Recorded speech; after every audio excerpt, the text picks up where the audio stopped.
There is something no one tells you about pain.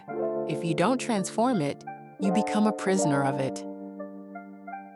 Not because you're weak, not because you're dramatic, but because unexamined pain builds a cell around you, brick by brick.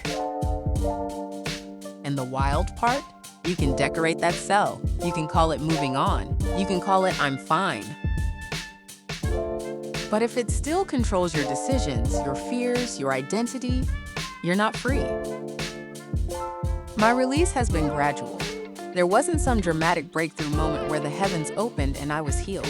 It was quiet, intentional, sometimes painfully slow. In 2020, I started a blog and a podcast. I didn't even fully understand what I was doing. I just knew I couldn't let the hurt sit inside me untouched anymore. Last year, I started a YouTube channel about Stoicism because Stoicism gave me language for what I was trying to do. Observe the pain, question it, dismantle it. I even created a subreddit, a space for people to wrestle with their own inner narratives, and this year, I released a book. Not because I was over my pain, but because I refused to let it define me without my consent. Here's what I've learned. Taking the hurt out of you is not about pretending it didn't happen. It's about analyzing it, breaking it apart, asking, what belief did this create in me? What fear is this feeding? What story do I keep repeating because of this? Pain becomes powerful when it goes unquestioned. The Stoics understood this deeply. Marcus Aurelius wrote, "You have power over your mind, not outside events. Realize this, and you will find strength." Strength isn't denial, it's examination. Epictetus said, "It's not what happens to you, but how you react to it that matters." And reaction isn't automatic, it's trained. If you don't dismantle your pain, it will. Make you people please so you won't be rejected again. Make you overwork so you won't feel disposable. Make you chase validation so you won't feel unseen. Make you stay small because visibility feels dangerous.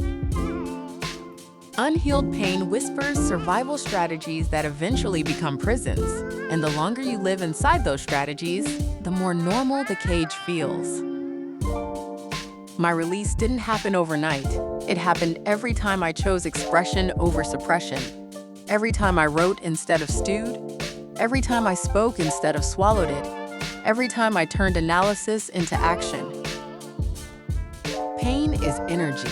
You can let it rot inside you, or you can repurpose it. So I want to ask you something. What is keeping you in bondage right now?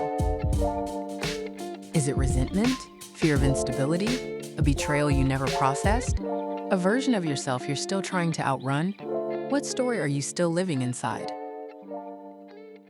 And more importantly, what would it look like to set yourself free?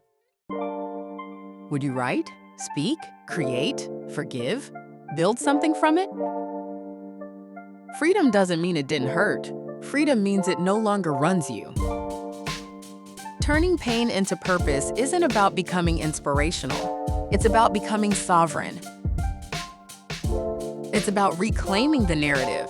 It's about saying, this happened. It shaped me, but it does not own me. If this resonated with you, I invite you to sit with one question today. Where am I still a prisoner? And what small act of courage would begin my release? You don't have to free yourself all at once. Mine was gradual. Yours can be too. But start.